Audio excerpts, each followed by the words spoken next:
нозирони минтақавии милитсияи минтақаи рақами 5 шӯъбаи вазорати корҳои дохилӣ дар шаҳри Бӯстон ба аҳолӣ ҳисобот доданд. дар рафти чорабинии мазкур нозирони минтақавии милитсия дар баробари маълумотрасонӣ муаммоҳои ҷойдоштаро баррасӣ намуда, фаъолияти якҷояи аҳолӣ бо милитсияро барои таъмини тартиботи ҷамъиятӣ ба манфиат хонданд.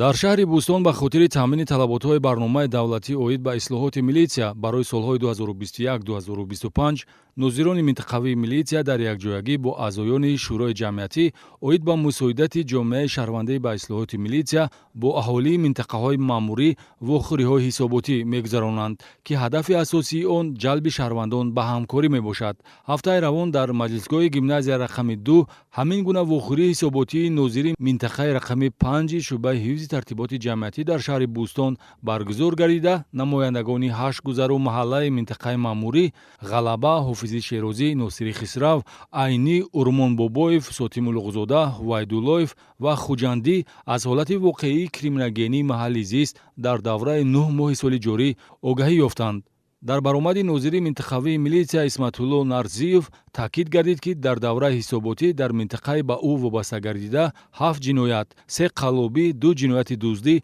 яктогӣ авбошӣ ва ба худкушӣ расонидан ба қайд гирифта шуда, 94 ҳуқуқ вайронкунии маъмурӣ ошкор шудааст. ҳисоботи нозири минтақавӣ оид ба масъалаҳои вазъи ҷинояткорӣ, ҳифзи тартиботи ҷамъиятӣ, ҳолатҳои зӯроварӣ дар оила, роҳҳои пешгирӣ аз муноқишаҳои оилавӣ ва дигар ҳолатҳои ба содиршавии ҷиноят ва ҳуқуқ вайронкунӣ мусоидаткунанда иборат буд. шаҳри Бӯстон 36700 нафар аҳолӣ дошта, 7 нозири минтақавӣ барои ҳифзи ҳуқуқу манфиатҳои шаҳрвандон вобаста гардидааст. зимни мулоқот иштирокчиёни чорабинӣ фикру андешаи худро ҷиҳати пешгирӣ аз унсурҳои халалдорсозандаи тартиботи ҷамъиятӣ иброз дошта, таъкид намуданд, ки бардошту таассурот аз ҳисоботи нозири минтақавии милитсия масъулияти онҳоро дар пешгирии ҷинояткорӣ баланд месозад.